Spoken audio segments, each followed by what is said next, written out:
나주 SRF 고형 폐기물 열병합 발전소에 얽힌 갈등 해결을 위한 이해 당사자 간 기본 합의서 체결이 또다시 무산됐습니다. 목포의 문화예술 축제를 한데 모은 가을 페스티벌이 세계마당 페스티벌을 시작으로 화려한 막을 올렸습니다. 내년도 동아시아 문화도시로 선정된 순천시 등 한중일 세 나라 문화도시들이 외교 갈등과 별개로 교류 협력을 확대해 나가기로 했습니다.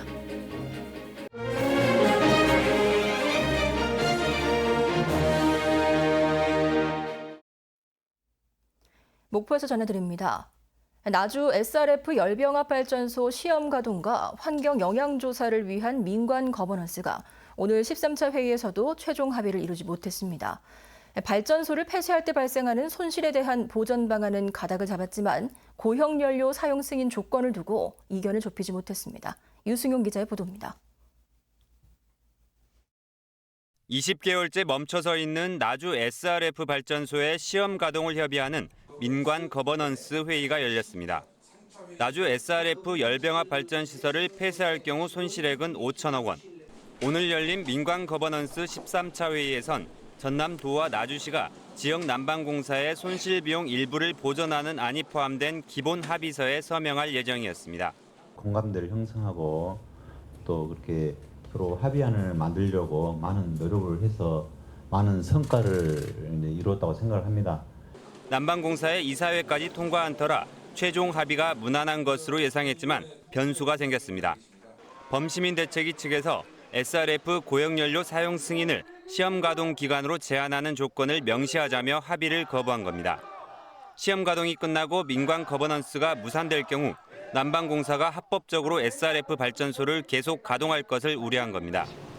하지만 난방공사가 추가된 내용은 다시 이사회 승인을 받아야 해 힘들다고 맞서면서 결론을 내지 못했습니다. 지역난방공사 측에 대한 안전장치는 어느 정도 마련이 됐는데 주민들 입장에서 볼 때 안전장치가 조금 미비해서 그거를 합의를 보지를 못했어요. 민관 거버넌스 위원회는 다음 달 9일 실무 협의를 통해 최종 합의서 문안을 마련한 뒤 지역 난방공사 이사회를 거쳐 14차 회의를 열기로 했습니다. KBS 뉴스 유승용입니다. 가을을 맞아 목포에서는 다양한 가을 축제가 열리고 있습니다. 오늘부터 시작되는 세계 마당 페스티벌에는 다양한 볼거리가 가득한데요. 김광진 기자가 취재했습니다. 1930, 40년대 목포 원도심에서 살았던 옥단이를 형상화한 공중 퍼포먼스입니다. 과거의 옥단이가 나비의 도움을 받아 하늘로 날아오른 뒤 미래의 목포 발전을 이끈다는 의미를 담고 있습니다. 올해는 3.1운동 100주년. 개막놀이 별난만세에서는 목포에서 일어났던 4.8 만세운동을 기리는 흰 저고리 여학생 인형이 등장해 그날의 의미를 되새깁니다. 정명여학교가 예전에 4.8 만세운동 이런 것들을 같이 주도하고 계속 했기 때문에 그런 어떤 인물 중에 한 명을 상징적으로. 올해로 19회째를 맞는 목포 세계 마당 페스티벌 기간에는 이 밖에도 양동교외에서 시민 야외극이 펼쳐지고 연인들의 추억의 장소인 대반동 방파제에서는 콘서트도 열립니다. 또한 목포 독립영화관 마당에서는 일본군 위안부 문제를 다룬 주전장 등 영화 상영이 계속되고 만인계 마을 기업에서는 만인계 복권 추첨 행사 등도 펼쳐집니다.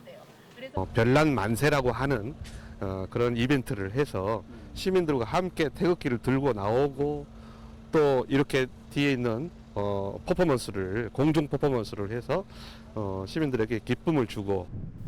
1942년에 건립돼 독특한 외형을 간직한 조선 미곡 창고에서는 아코디언 연주와 대중과요를 주제로 한 렉처 콘서트도 펼쳐질 예정입니다.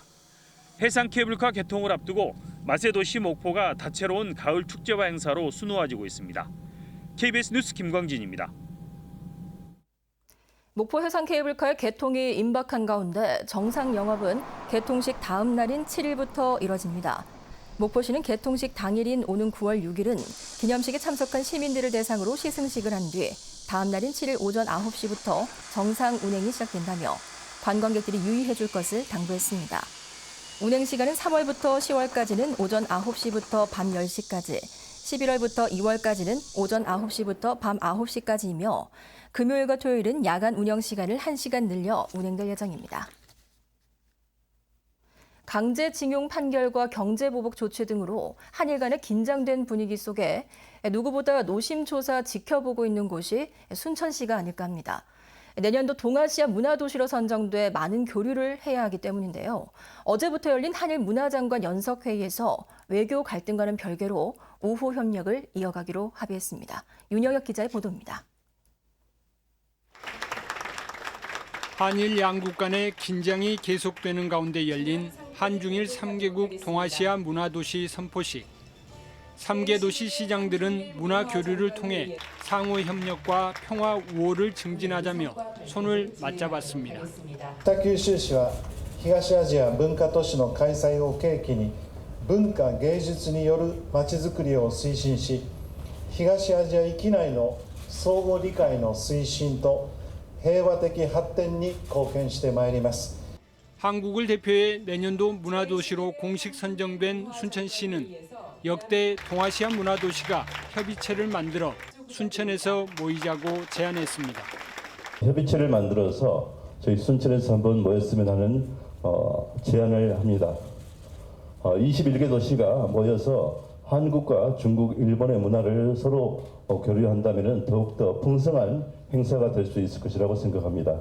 순천시는 지난해 12월 청주시를 제외한 기초단체 가운데 처음으로 문화체육관광부에 의해 동아시아 문화도시로 선정된 뒤 문화도시 TF팀과 추진위원회를 꾸려 본격적인 행사 준비에 들어갔습니다.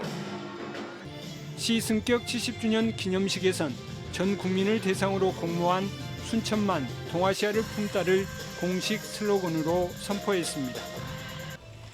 한일 관계는 여전히 살얼음판이지만 동아시아 문화도시라는 유대의 끈은 이어지고 있습니다.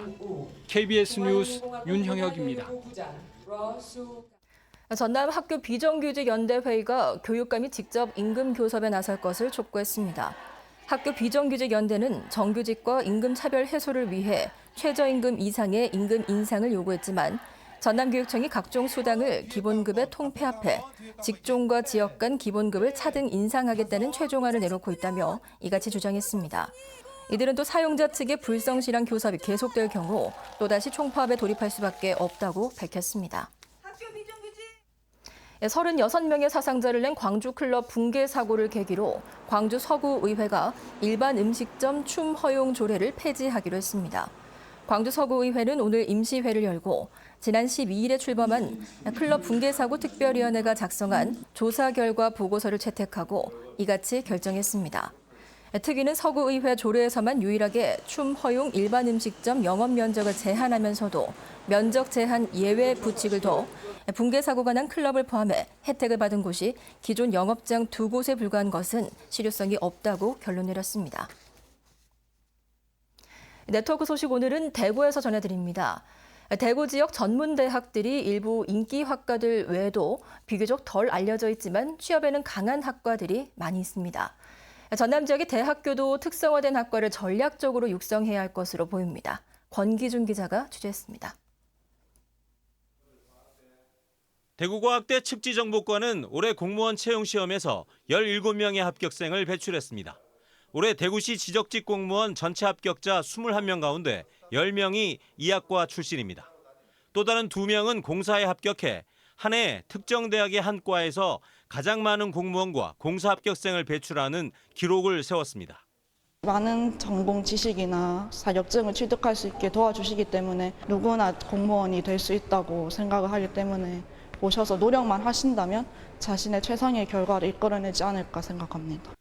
정원 270여 명인 대구보건대 치기공과는 해마다 70% 내외의 졸업생들을 꾸준히 취업시키고 있습니다. 특히 매년 20명가량은 기술과 능력을 인정받아 해외 취업에 성공하고 있습니다. 1학년 때부터 이제 해외 취업반이 있다는 얘기를 듣고 그때부터 계속 준비를 했고 이제 졸업과 동시에 캐나다 밴쿠버에 취업이 예정되어 있습니다.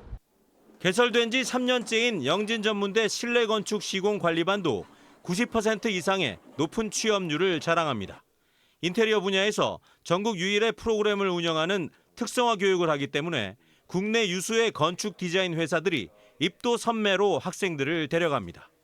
현장에서 바로 사용할 수 있는 무언가가 저희는 필요한 건데 그걸 적절하게 같이 학교에서 가르쳐 주니까 그게 되게 많은 도움이 됐던 것 같습니다. 간호학과와 IT 계열 등 기존의 인기 학과들 외에도 다소 생소하지만 취업에 강한 학과들이 지역 전문대의 새로운 유망 학과로 각광을 받고 있습니다. KBS 뉴스 권기준입니다. 다도해 해상국립공원 서부사무소가 오는 10월까지 국립공원 안의 샛길과 특정 도서 등의 출입 행위를 집중 단속합니다. 국립공원공단은 샛길이나 특정 도서 출입 행위는 야생동물의 서식지 간 이동 제한과 조류의 번식 성공률을 낮게 하는 등 자연 생태계에도 악영향을 미친다며 단속에 들어간다고 밝혔습니다. 최근 3년 동안 전국 국립공원 내 자연공원법 위반 행위는 모두 7,500여 건으로 이 가운데 39%가 출입금지 위반 행위로 나타났습니다. 전남도가 추석을 앞두고 벌초와 성묘객의 편의 등을 위해 산림청의 국유 임도를 개방합니다. 21개 시군 2,600km에 이르는 임도 개방은 다음 달 22일까지며 관리 상황에 따라 개방 기간은 탄력적으로 운영됩니다. 전남도는 임도 개방에 따라 산불 예방은 물론 임산물을 채취하거나 쓰레기를 투기하지 말 것을 당부했습니다.